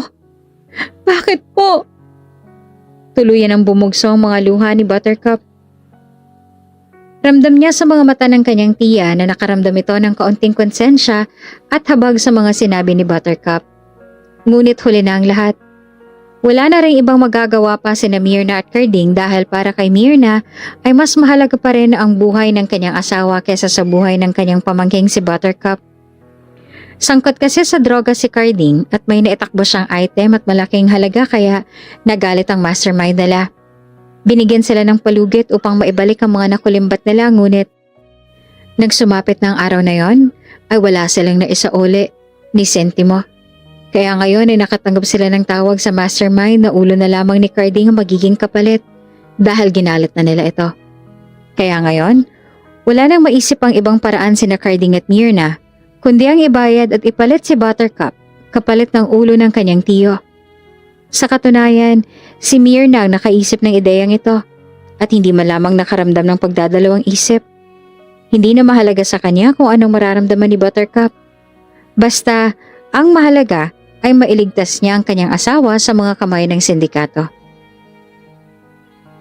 Kahit ano pang sabihin mo, kahit lumuhod ka pa at maglupasay dyan sa harapan ko, hindi na magbabago ang desisyon namin ng tiyo Carding mo. Dahil alam mo, Buttercup, kahit kailanman, Hindi naman kita tinuring na pamangkin. Ni tinuring na kapamilya o kadugo ay hindi. Kaya para mas malinaw sa'yo at mas madali na para sa'yong lahat, kailangan mong malaman na matagal ka na naming pinagtitiisan at pinagtsatsagaan. Kung pwede ka na ngang i-dispatch ay nagawa na namin. Pero sa itsura, malaki pang mapapakinabangan namin dyan. Pagkakaperahan ka pa namin. Kaya wag mo na akong artehan dahil kahit ano pang sabihin mo o isumbat mo, ay hindi ako makakaramdam ng awa sa'yo. Kaya pumanik ka na sa kwarto mo at magpahinga. Dahil bukas na bukas ay aalis ka na sa pamamahay ko. Garal-gal ang boses na wika ni Myrna kay Buttercup. Sa sinabing iyon naman ni Myrna, napagtanto ni Buttercup na hindi talaga siya kailanman matatanggap at mamahalin ng kanyang tiya, kaya para sa kanya, ay tama nga ang kaibigan niyang si Dinah na dapat ay umalis na siya sa pamamahay na iyon. Sa wakas, ay natauhan na rin siya at ngayon ay hindi na matatakot anuman ang maging reaksyon ng mga ito kung lalaya siya. Kung ganun lang din naman tiya, kung ayaw niyo na po talaga ako makita, hayaan niyo na lang ako umalis. At ipinapangako kong hindi na ako magpapakita sa inyo kahit na kailan. Tumalikod na si Buttercup at tutunguhin na sana ang pintuan nang biglang tumayo si Carding at mabilis na hinagip ang leeg nito at isinandal sa may pader. Nanlilisik at namumula ang mga mata ni Carding na nakatitig kay Buttercup na tila napuno na sa mga aksyon ng dalaga. Hindi mo ba narinig ang sabi sa'yo ng tiya mo? Hindi ka aalis at sasama ka sa amin bukas. At kapag pinilit mo pang gusto mo, ako na mismong didispatcha sa'yo. Nauunawaan mo? Maraan itong sabi na may gigil. Hindi naman makaibig si Buttercup dahil sa mahigpit na pagkakahawak ni Carding sa kanyang leeg at unti-unti na siyang nasasakal. Pinipilit niyang magpumiglas ngunit unti-unti na rin nagiging kulay ube ang kanyang mukha dahil sa pagkakahawak na iyon at nangihina na rin ang katawan niya. Nauunawaan mo ba? Muling tanong ni Carding at sa pagkakataong ito ay sumigaw na siya ng malakas at kitang-kita ang gigil at galit sa kanyang mga mata na tila wala na sa sariling katinoan. Inawat naman ito kaagad ni Myrna na nakaramdam din ng takot para sa pamangkin. Carding, tama na yan. Baka mapatay mo pa siya lalo pa tayong magsasawalat wala. Aalisin mo na yung kamay mo. Sabi ni Myrna sa tono na may pagmamakaawa. Narinig naman ito kaagad ni Carding at saka pa lamang binitawan si Buttercup. Napahawak ang babae sa kanyang leeg na namula ng labis at tila habol ang hininga at pawis na pawis. Iakyat mo na yung babae yan at siguraduhin mong hindi makakatakas yan, ha? Mariing utos pa ni Carding. Tila naawa naman bigla si Myrna kay Buttercup, kaya inilapitan niya ito kaagad. Halika na. Sinabi ko naman sa'yo na huwag ka nang sumagot. Matikas talagang ulo mo, halika na. Sabi pa ni Myrna at saka inakay ng pamangkin paakyat sa kanyang kwarto. Sinigurado ni Myrna na hindi makakatakas si Buttercup kaya madamag niya itong binantayan sa labas ng kanyang kwarto. Wala nang ibang nagawa si Buttercup kung hindi ang umiyak na lamang ng umiyak dahil sa nangyayari sa kanyang buhay ngayon. Sa isip niya ay sana pala ay matagal na siyang nakinig kay Dinah. Noong mga panahong pinipilit pa siya nitong umalis sa poder ng kanyang mga tiyo-tiya. Sana pala ay matagal nang isinuko ang kanyang pangarap at kakapiranggot na pag-asang muli siyang tatanggapin ng dalawa. Sana pala ay mas naging matapang na siya noon at hindi namuhay pa sa takot. Kaya ngayon ay wala nang kasiguraduhan ang kanyang buhay. Tuluyan nang namanipula ng mag-asawa at nakontrol kaya labis ngayon ang kanyang pagsisisi. Diyos ko, hindi ko po alam ang gagawin ko. Hindi ko na po alam kung paano mararamdaman ko. Hindi ko po alam kung anong mangyayari sa akin bukas. Pero Panginoon, pakiusap po. Ingatan niyo po ako. Iligtas niyo po ako. Kung ano man pong pinabalak ng aking mga tiyo-tiya, Panginoon, sa inyo pa rin po ako kumukuha ng kaligtasan. Kayo na pong bahala sa akin. Umiiyak na sambit ni Buttercup habang nakaluhod at nananalangin upang humingi ng habag at kaligtasan. Sa labas naman ng kanyang kwarto ay naririnig ito ng kanyang tiya. Ang totoo ay nakakaramdam na siya ng awa sa kanyang pamangkin. Kaya ang ganito na lamang ang trato niya rito ay dahil noong nabubuhay pa ang kanyang ama, ay ito na lang palaging pinapaboran ng kanilang mga magulang. Ultimo sa pag-aaral ay mas pinili ng kanilang mga magulang ang ama ni Buttercup kaysa sa kapatid nitong si Myrna. Kaya ganito na lamang kagalit ang babae sa kanyang pamangkin. Ngunit magpaganon pa man sa pagkakataon nito ay nahahabag na siya sa pamangkin. Pero wala na siyang magagawa dahil kapag pinatakas niya ito, siguradong siya naman ang malilintikan kay Carding. Kaya nanatili na lang siyang nagmatigas at inisip na lamang na bukas ay matatapos ang problema nilang mag-asawa. Kinaumagahan ay pinalabas na ng kwarto ni Myrna si Buttercup. Buttercup, buksan mo na to. Ano ba? Nakailang tawag na si Myrna ngunit hindi pa rin ito binubuksan ni Buttercup. Buttercup, ano ba? Sisirain ko tong pinto. Sigaw ni Myrna. Kaagad namang umakyat papunta sa kanya si Carding. Ano bang problema dyan? Galit na tanong ni Carding. Hindi umiimik si Buttercup eh. Baka kung ano nangyayari sa batang yon, Carding. Buksan mo na nga. Perasahan ng binuksan ni Carding ang pinto ng kwarto ni Buttercup at malakas na tinadyakan nito. Nang mabuksan ang pinto ay doon nila natagpuan si Buttercup na nakayukyok sa sulok at patuloy pa rin sa pag-iyak. Nariyan ka lang pala. Galit na sambit ni Carding. Persahang hinila ni Carding ang mga kamay ni Buttercup patayo. Tiyo, ayoko po. Ayoko po sumama. Tiya, parang awa niyo na po. Huwag niyo po kayaan to, tiya. Nagmamakaawa po ako para niyo na po awa. Muling pagmamakaawa ni Buttercup sa kanyang tiya. Tila nangungusap naman ang mga mata ni Myrna ngunit hindi na dapat siya maging malambot ngayon dahil ito na ang araw na dadalhin nila si Buttercup sa mastermind ng kanilang kinabibilangang sindikato. Myrna, huwag ka nang tumunganga riyan at nasa baba ng tauhan ni boss. Tulungan mo na ako ritong kalad ka rin doon. Utos pa ni Carding kay Myrna. Sige, Buttercup, sumama ka na ng maayos para hindi ka na masaktan. Utal pang sabi ni Myrna. Habang naglalakad pababa ay hinawakan ni Buttercup si Myrna sa mga kamay nito ng mahigpit at saka tumingin dito ng may pagmamakaawa. Umiwas naman kaagad si Myrna dahil unti-unti na siyang pinapatay ng konsensya niya.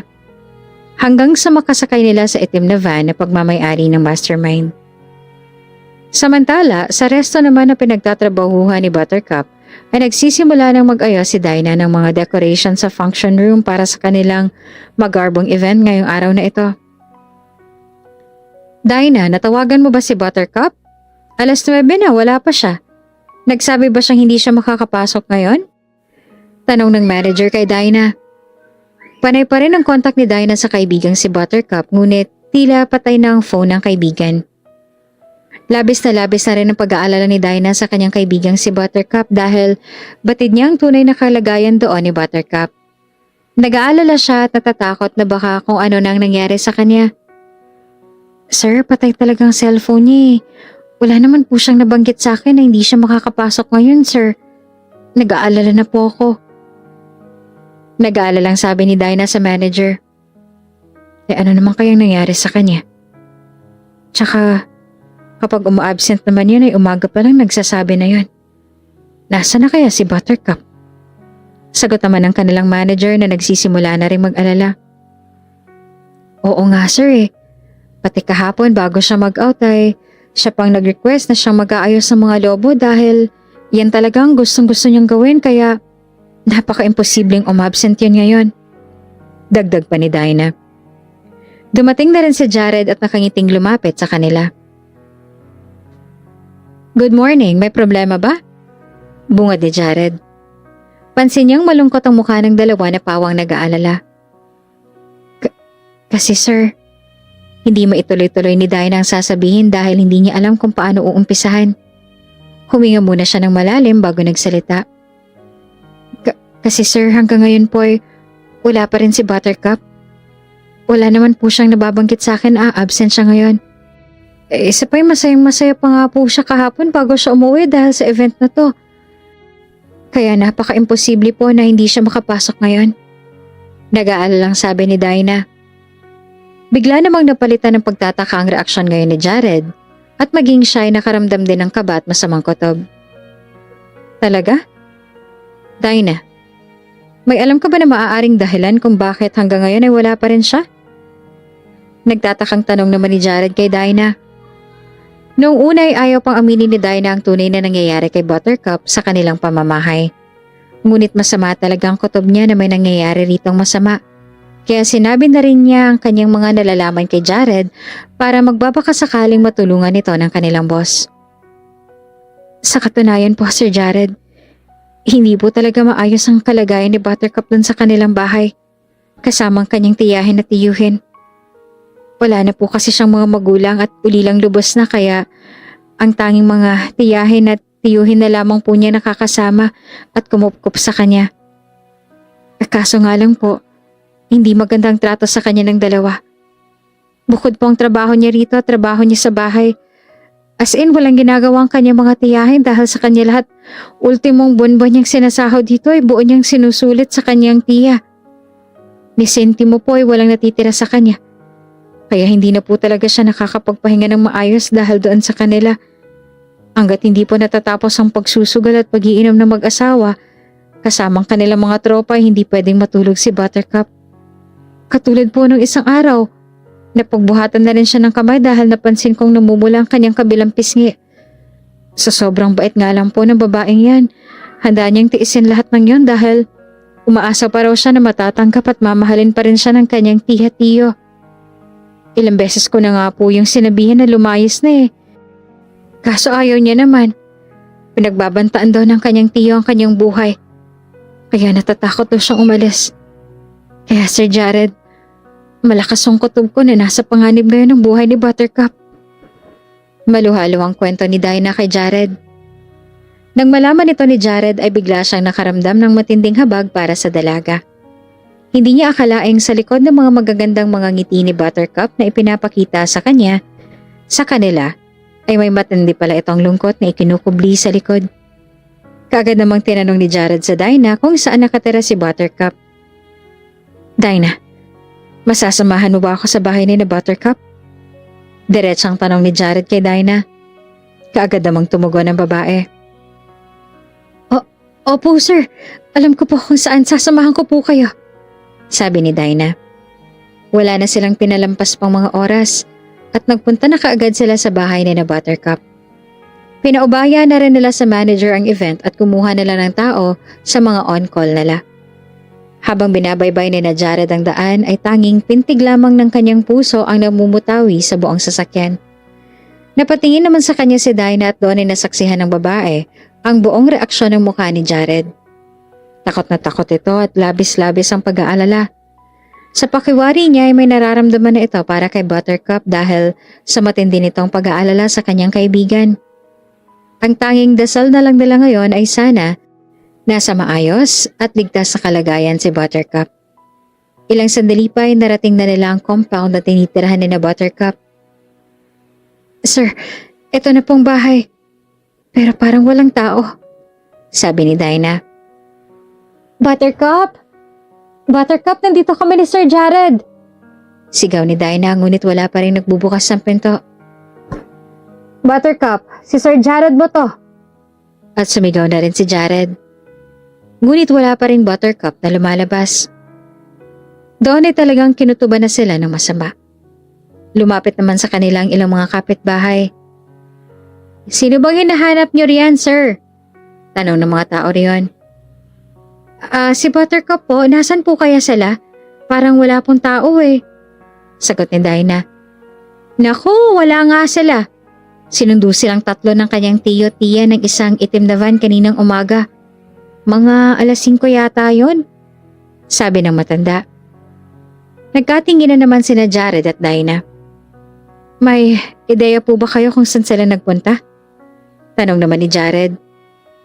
Nako, yun hong hindi namin alam. Pero si Buttercup ay halatang pinilit lamang na sumama dahil nagpupumiglas pa siya kanina at umiiyak. Hindi naman po namin malapitan dahil alam niyo naman na mag-asawang yun sangkot sa mga illegal na gawain.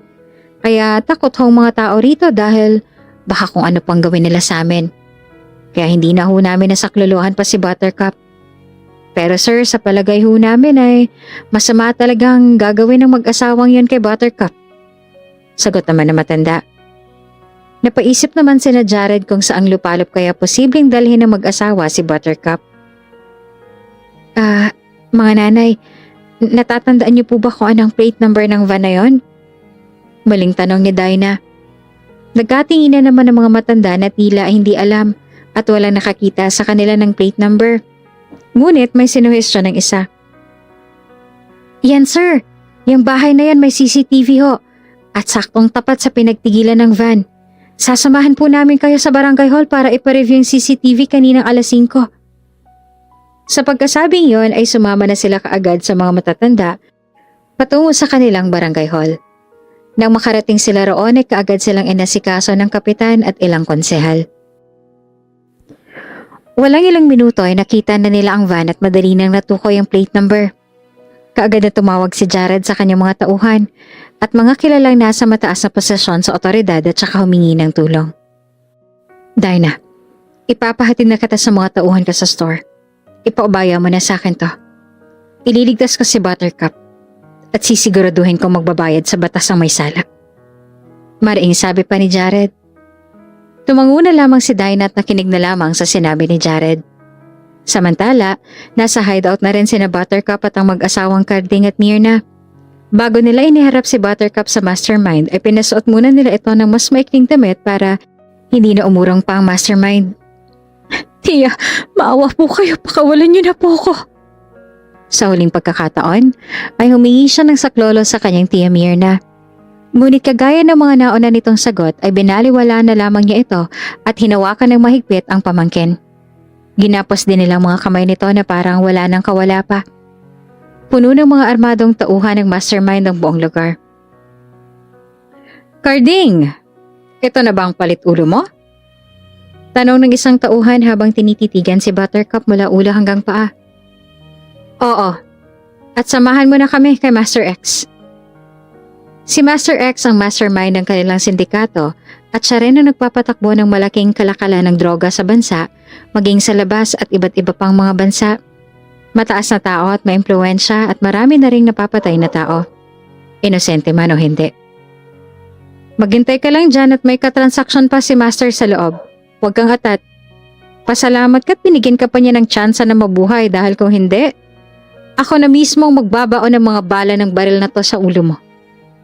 Mayabang nasabi pa ng tauhan na tila ay may nagawa ring malaking atraso sa kanya si Carding, kaya gano'n na lang siya naging kagalit. Maghinay-hinay ka sa pananilita mo, Raul. Alalahanin mo, parehas lang tayong tauhan ni Master X, kaya sa kanya lang ako takot at hindi sa'yo. Matapang na sagot naman ni Carding. Pasimple na rin siyang inawat ni Myrna. Tama na yan, Carding. Doon na lamang tayo maghintay sa may gilid. Sabi pa nito, sabay sa pilitan ng hinila sina Carding papunta roon sa may gilid. Pinagmasdan ni Buttercup ang mga taong naroroon at halos lahat sila ay may mga hawak na baril. Ni wala man lang matatakasan o matatakbuhan dahil kulong ang buong hideout at nahaharangan ng malalaking mga barikada ang labas. Rinig din nila ang malakas na hagalpakan na nagmumula sa loob ng VIP room at tila nagpapasayaw din ang mga babae. Hindi alam ni Buttercup kung anong mangyayari sa kanya, pero pinagpapasadyos niya na ang lahat. Unti-unti na rin siyang nawawalan ng pag-asa dahil sa isip niya ay imposibleng may makakaalam pa kung nasaan siya ngayon dahil wala namang ibang nakakaalam ng lugar na ito. Magiging transaksyon nila ngayon. Ilang sandali pa ay natapos ang unang transaksyon ni Master X kaya pinatawag niya na sa loob sina Carding. Hoy Carding, pumasok na raw kayo. Pasigaw pa na utos ng lalaki kanina. Tumayo na rin sina Carding at kaagad na nagtungo sa loob ng VIP room. Nanginginig na ang mga tuhod ni Buttercup na tila hindi na nito kaya pang humakbang ngunit sa pagkakataong ito, tanging himala na lamang talaga makakapagligtas pa sa kanya.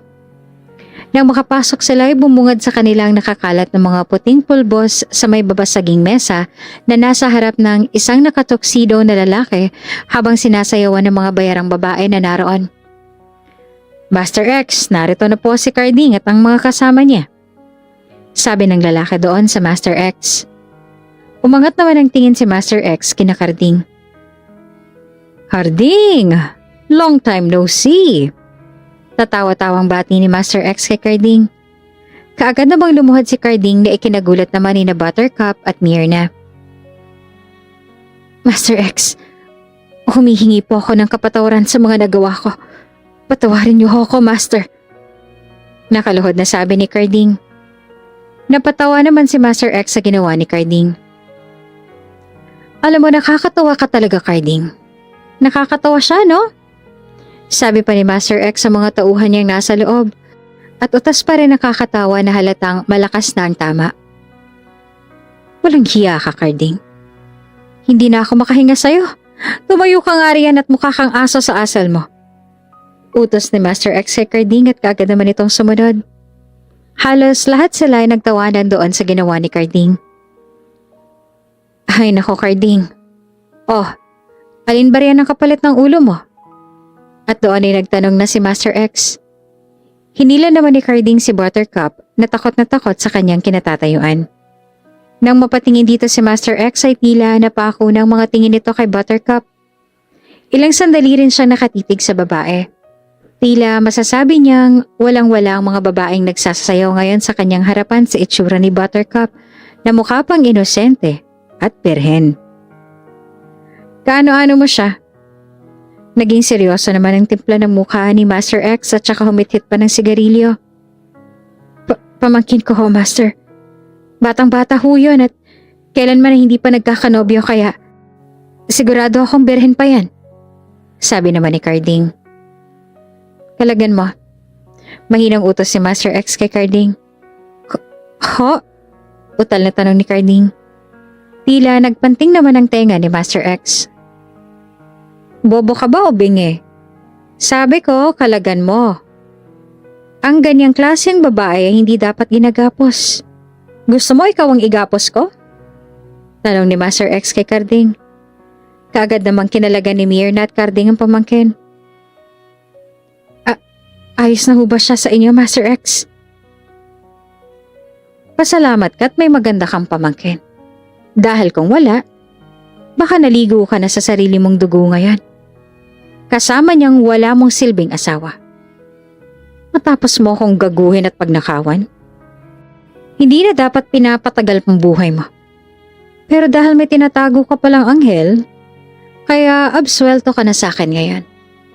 Siguraduhin mo lang na hindi ko na makikitang pagmumukha niyo mag-asawa sa lugar na to. Dahil kapag nakita ko kahit anino ninyo, hindi lang balang itatara ko sa mga bunganga niyo, kundi pati na rin sa mga item na ninakaw niyo sa akin. Nagkakaintindihan ba tayo? Seryosong sabi ni Master X kina Carding at Myrna. Mabilis naman na tumango ang dalawa. Maaari na ho ba kaming umalis? Utal na tanong ni Carding kay Master X. Oo, makakaalis na kayo. Nakangisi nitong sabi sa dalawa. Pigil-pigil naman ito ni Buttercup. Tiya, huwag niyo po akong iwan dito. Tiya, pakiusap po. Umiiyak na si Buttercup. Napatingin naman si Myrna at sa away bigla niyang niyakap ang pamangkin at bumulong dito. I'm sorry, Buttercup. Sorry. Bulong niya kay Buttercup at kaagad nang lumabas sina Carding at Myrna.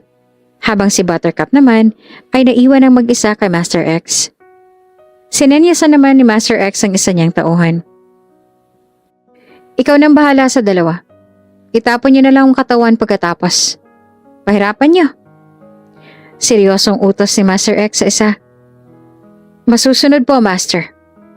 Sagot naman ng lalaki at sinundan na palabas ang mag-asawa. Nanlaki naman ang mga mata ni Buttercup sa narinig. Anong gagawin niyo sa kanila? Pakiusap, huwag niyo sila sasaktan. Pakiusap po. Umiyak na pakiusap ni Buttercup kay Master X. Alam mo, Iha, kapag pumasok ka sa mundo ko, wala na dapat labasan. Kung lalabas ka man, sisiguraduhin kong sa impyerno ng diretsyo mo. At doon na tayo magkikita. Kaya yung mga tiyahin at tiyuhin mo, wag na wag mong tularan. Kita mo? Akala nila ligtas na sila. Pero ang totoo, ikaw ang tunay na ligtas. Dahil pumasok ka sa mundo ko. Pero lahat ng lumalabas sa akin, ay wala nang karapatang magbago. Kaya nararapat lang na wakasan ang buhay nila. Sambit ni Master X kay Buttercup. Sa kabilang banday, napatigil ang kanilang usapan dahil sa mga putukan ng baril sa labas. Master, napasok tayo ng mga parak, sabi ng isang tauhan. Anak na, buksan niyo ang pinto sa likod at isunod niyo sa akin tong babaeng to. Sigaw ni Master X at ang bandali na nagtungo sa exit patungo sa kanyang sasakyan. Takot na takot naman si Buttercup habang mahigpit na hawak-hawak ang mga tauhan ni Master X. Nang maisakay nila si Buttercup ay mabuti na lamang ay nandoon din si Jared kaya nakita niyang sinakyan ng mga ito. Sinundan niya kaagad ang sasakyan na iyon at wala nang pinalampas pang oras. Samantala, nahuli naman ng mga pulis sa mag-asawang Myrna at Carding na malaki pa rin ang pasasalamat dahil nakaligtas sila sa bingit ng kamatayan. Muli namang nag-alala si Myrna sa kalagayan ni Buttercup kaya nagpapunta siya ng mga pulis sa loob dahil naroon pa ang kanyang pamangkin. Habang sa sinasakyan naman ni na Master X ay nagsimula na magwala si Buttercup. Pakawalan niyo ako, mga hayop kayo! Pakawalan niyo ako! Dahil sa kasisigaw ng dalaga ay pinukpok pa siya mismo ni Master X sa ulo ng baril. Mabilis naman nawala ng malay si Buttercup at nagdugo pa nga ang ulo nito. Boss, baka may nakasunod sa atin sabi pa ng kanyang tauhan. Ano pang hinihintay mo? Paputukan mo na! Sigaw ni Master X. Nagpaputok na ng baril ang tauhan. Mabilis naman nakailag si Jared. Nakasunod rin sa kanya ang ilan niyang mga tauhan kaya may kapalitan na ng bala ang mga kalaban. Sir, anong gagawin natin dito sa babae? Tanong ng isang tauhan ni Master X. Manap ka riyan ng plastic at i-plastic niyo ang ulo nito tsaka igapos para matuluyan na. Utos pa ni Master X. Nang makakita ay saka nga nila nito binalot ang buong ulo ni Buttercup at saka muling iginapos patalikod ang kanyang mga kamay. Nang matapos, ay kaagad na siyang itinapon sa labas ng sasakyan, habang mabilis pa itong umaandar. Mabilis namang huminto si Jared. Habulin niyo sila at huwag niyong titigilan! Utos pa ni Jared sa kanyang mga tauhan. Bumaba siya ng sasakyan at kaagad na nilapitan ng taong may nakasaklob na plastik sa ulo. Lumuhod siya upang alisin ang plastik sa ulo ng babae at laking gulat niya sa nakita. Duguan na ang buong mukha ni Buttercup at tila nahihirapan ng huminga. Binuhat niya ito at kaagad na isinakay sa kanyang sasakyan at saka nagmamadaling nagmaneho patungo sa ospital. Nurse, help her please! Nag-aalalang sabi ni Jared sa mga nurse na naroon. Okay, sige sir, gagawin po namin ang lahat. Sagot naman ng mga nurse at doktor na naroon at saka isinama na sa emergency room ang biktima. Hindi magkaintindihan sa kaba si Jared habang naghihintay sa labas. Tatayo, tapos uupo ulit. Tila bumabalik muli ang kanyang trauma nung sinugod din nila dati sa ospital. Minsan na siyang nawalan, kaya gagawin niyang lahat para hindi na mangyari yon. Lalo pa ngayon na napamahal na siya kay Buttercup at tandaan niya na itong ipagtapat sa babae. Maging maayos lamang ang kalagayan nito. Samantala ay nakatanggap naman siya ng tawag mula sa kanyang mga tauhan at ibinalita ng mga ito na patay na lahat ang mga nakabarila nila maging ang mastermind nila, kaya mas lalo nang nakampante ang loob ni Jared. Ang tanging hiling na lamang niya ngayon ay ang kaligtasan ni Buttercup. Dumating na rin doon si Dinah upang makibalita sa nangyari kay Buttercup. Sir Jared? Tawag ni Dinah na puno ng pag-aalala. Umangat naman ang tingin sa kanya ni Jared. Dinah, how did you know? Tanong ni Jared. Naglakas loob po ako magtanong sa inyong bodyguard dahil sobra na po ako nag-aalala sa kaibigan ko. Kamusta na po ba siya? Nasaan na po siya ngayon? Nag-aalalang tanong ni Dinah. Nasa ER pa siya. Marami siyang galos sa tama sa ulo kaya kailangan niyang obserbahan. Sagot naman ni Jared. Yung tiya-tiyo po niya, nasaan na po? Muli pang tanong ni Dinah kay Jared. Dinampot na sila ng mga pulis.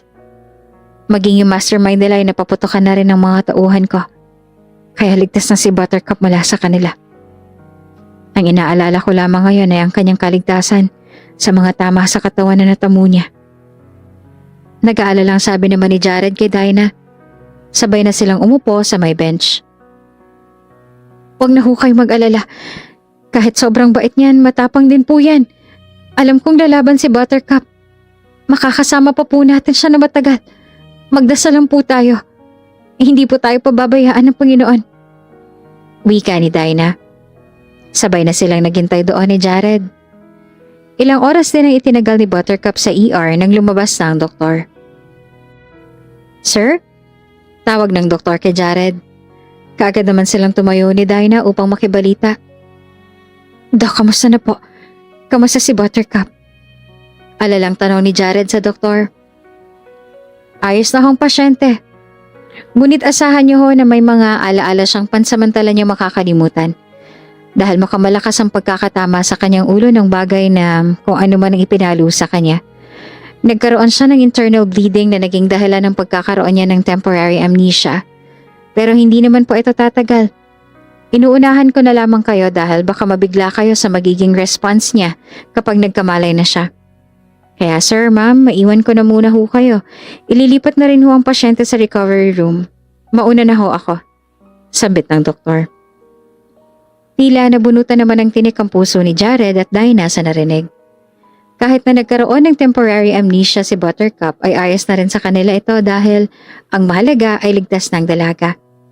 Ilang sandali pa ay nailipat na rin sa recovery room si Buttercup at kaagad na nagtungo roon sina Dinah at Jared. Nilapitan ni Jared si Buttercup na wala pa ring malay. Hinawakan niyang mukha ng dalaga sabay nagbigay ng isang maliwag na ngiti. Nangingislap na rin ang kanyang mga mata dahil sa mga luhang unti-unting namumuo rito. Hindi akalain ni Jared na titipok muli ang kanyang puso ng ganito para sa isang babae. Hindi niya akalaing may papalit pa pala sa sapatos ng kanyang asawa na dati buong akala niya ay wala na. Ngayon, ipinapangako ni Jared na kung hindi man parehas pa sa ngayon ang nararamdaman nila para sa isa't isa, ay sisikapin niya itong trabahuin upang masungkit ang matamis na oo ng dalaga. Mahal niya si Buttercup at alam niyang destiny ang nagtagpo sa kanilang dalawa at hindi nagkataon lamang. Maya-maya pa ay sa wakas ay nagkamalay na rin si Buttercup. Buttercup! Kaagad na tumayo si Dinah at Jared at saka nilapitan si Buttercup. Nasaan ako? Utal na tanong ni Buttercup habang marahang minumulat ang kanyang mga mata. Buttercup, narito ka sa hospital, sabi ni Dinah. Gustong bumangon ni Buttercup kaya tinulungan nila itong maisandal sa may headboard ang kanyang kamay. Na makaupo ngayon si Buttercup ay tsaka niya lang iginala ng maayos ang paningin sa lugar. Maging kina Jared at Dinah. Bakit ako nandito? At sino kayo? Nagtatakang tanong ni Buttercup. Nagkatingin na naman sina Jared at Dinah at sa isip nila ay ito na marahil ang sinasabi ng doktor. Narito ka sa hospital, Buttercup. May nangyari sa yung isang trahedya. Pero saka na lamang namin ikukwento kapag naka-adjust na yung pag-iisip mo. Ang mahalaga ngayon ay ligtas ka na, sabi pa ni Jared. Kumunot naman ang noo ni Buttercup. Pero, kilala ko kayo? Utal na tanong ni Buttercup sa dalawa. Oo, Buttercup. Buttercup ang pangalan mo at ako si Dinah, best friend mo. Siya naman si Sir Jared. Ang boss natin sa trabaho at saka siya rin ang nagligtas sa'yo. Paliwanag naman ni Dinah. Nangunot naman ang noo ni Buttercup sa pag-iisip ngunit hindi niya talaga maalala ang dalawa. Pero bakit hindi ko kayo maalala? Nagtatakang tanong ni Buttercup sa dalawa. Nagkaroon ka daw ng internal bleeding sa ulo mo at yan ang naging sanhi ng pagkakaroon mo ng temporary amnesia. Pero huwag ka mag-alala dahil ipinaliwanag na sa amin ng doktor at nilinaw niya sa amin na hindi naman daw magtatagal ang ganyan mong sitwasyon. Ako nang bahala sa iyo, Buttercup. Kami ni Dinah. Huwag ka na mag-alala. Ligtas ka na. Maluha-luha namang sabi ni Jared kay Buttercup. Sa paglipas ng mga araw ay naghalinhinan sina Jared at Dinah sa pag-aasikaso kay Buttercup. Unti-unti na rin ito nakakabawi ng lakas at nakakaalala. Sige nga, Buttercup, anong trabaho mo? Tanong ni Jared kay Buttercup habang pinapakain niya ang dalaga ng prutas. Waitress, sagot ni Buttercup. Tama, tugon naman ni Jared. Ako, natatandaan mo na ba? Utal na tanong ni Jared. Nag-isip naman ng malalim si Buttercup. Ikaw ang kasama ko. Matipid na sagot naman ni Buttercup. Nagtaka naman si Jared. Ha? Wika ng lalaki. Ikaw ang kasama ko sa mga panaginip ko. Lagi mo raw akong pinagtatanggol sa mga masasamang tao. Lagi raw kitang dinadala ng black coffee. Tapos nagpunta pa raw tayo ng mall. Kwento ni Buttercup. Napangiti naman si Jared at saka may binunot na isang maliit na box mula sa kanyang bulsa. Binuksan niya ang box na yon at saka inilahad sa harapan ni Buttercup. Eto ba? Kasama rin ba sa panaginip mo? Muling tanong ni Jared kay Buttercup. Ito ang kwintas na nakita ni Buttercup sa mall nung nagpunta sila noon ni Jared. Ang cross necklace. Nanlaki naman ang mga mata ni Buttercup nang makita niya ang kwintas na yon. Oo, ito yun. Ito mismo yung nasa panaginip ko. Kaso hindi ko raw binili dahil mahal tapos sabi mo raw. Naputol ang salita ni Buttercup at si Jared nang nagtuloy. Tapos sabi ko, maganda kasi ang kwentas kaya mahal. Pagpapatuloy pa ni Jared. Muling umangat sa kanya ang mga tingin ni Buttercup na punong-puno ng pagtataka. Bakit mo alam? Pati tong kwentas? Paano mo nalaman? Naguguluhang tanong ni Buttercup. Dahil hindi yun panaginip, Buttercup. Ako talagang kasama mo sa lahat ng sinabi mo. At itong kwentas na to, noong araw pa lamang na tiningnan mo to sa my jewelry store, palihim ko nang binili to para sa'yo. Totoo lahat ng mga sinabi ni Buttercup at hindi isang panaginip lamang. Naluluhang sabi ni Jared. Pero tila naguguluhan pa rin ang babae. Pero sino ka ba talaga sa buhay ko? Bakit ikaw lang naaalala ko? Bakit yung mga panahong kasama kita? Yun lamang naiisip ko, ano ba talaga kita? Asawa ba kita? Tanong ni Buttercup. Alam mo, hindi ko rin alam kung bakit. Kung bakit tila ako na lamang natitira sa mga alaala mo. Pero sobrang saya ng puso ko dahil yung mga masasayang alaala lang natin ang naiwan sa mga alaala mo. Hindi tayo mag-asawa, Buttercup. Pero noon pa man ay nagugustuhan na kita. Gustong gusto, Buttercup. At ipinangako ko sa sarili ko noong nag-aagaw buhay ka sa may ER. Sabi ko kapag nagkaroon ka ng malay, ipagtatapat ko ng tunay na damdamin ko sa'yo. Hindi ko alam kung ito bang tamang oras o pagkakataon pero natigilan si Jared sa pagsasalita nang bigla siyang halikan ni Buttercup. Isang matamis at malagkit na halik na tila matagal nang nananabik ang kanilang mga labi. Hindi na pinatapos si Buttercup si Jared dahil malinaw na sa kanya ang lahat. Nang kumalas na sila sa pagkakahalik ay tumingin ng diretso si Buttercup kay Jared.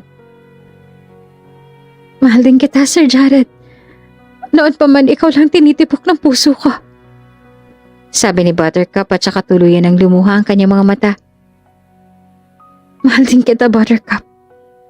At hayaan mong alagaan kita habang buhay.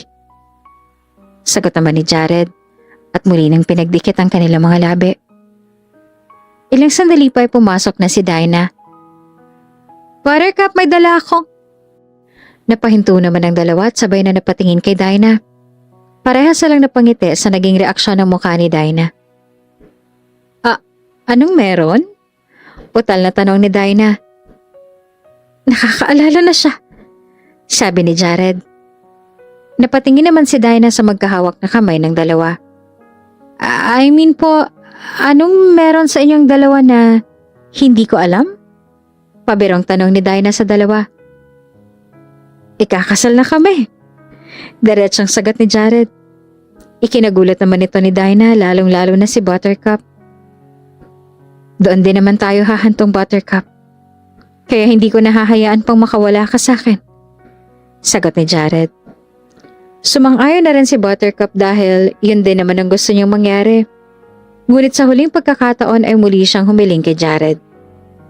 Nang makalabas na sa ospital si Buttercup ay kaagad na tinupad ni Jared ang hiling ng dalaga At iyon ay ang muling makita ang kanyang tiya Myrna.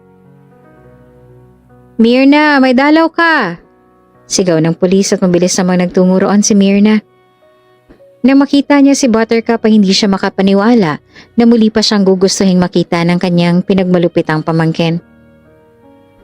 Buttercup? Utal na banggit ni Myrna. Tuluyan na ring tumulo ang kanyang mga luha. Tiya, nakangiting sabi naman ni Buttercup. Narito ka ba para husgahan ako? Tanong ni Myrna. Ganyan ho bang pagkakakilala niya sa akin? Nakangiting sagot naman ni Buttercup. Patawarin mo ako, Buttercup. Patawarin mo ako. Umiiyak na paghingi ng paumanhin ni Myrna. Doon pa lang po sa VIP room bago niyo ako tuluyang iwan. Yung bulong niyo sa akin, napatawad ko na kayo. Tanging kaligtasan niyo rin ang naging hiling ko noon. Pero ang nakaraan ay nakaraan na. Nagpunta lang po ako muli rito para hingin ng blessing niyo. Dahil kahit papaano po ay kapatid pa rin po kayo ng aking ama. Kaya narito po ako ngayon para magpaalam na ikakasal na po kami ng lalaking aking pinakamamahal. Naluluhang sabi ni Buttercup. Buttercup, sa kabila ng mga ginawa ko sa'yo, kailanman na hindi na ito sumagi sa aking isipan. Nasa bandang huli, nangibabaw pa rin ang malasakit mo sa akin. At hiyang-hiya na ako sa sarili ko. Sa angkin mong kabaitan. Kaya sino ba naman ako para hadlangan ng kaligayahan mo na kailanman ay hindi ko naibigay o naiparamdaman lang sa'yo. Kaya pamangkin ko, sige lang, maging masaya ka. At kalimutan ang mga masalimuot na naranasan sa poder namin ng iyong tiyo Karding. Pinabati ko kayo. Sabi ni Myrna. Muli siyang niyakap ni Buttercup ng mahigpit at iyon na marahil ang huling pagkakataon na magkikita pa silang dalawa. Nang maging maayos ang lahat, ay natuloy na rin ang kasal nila Jared at Buttercup at nagsama na sila ng matiwasay at tahimik.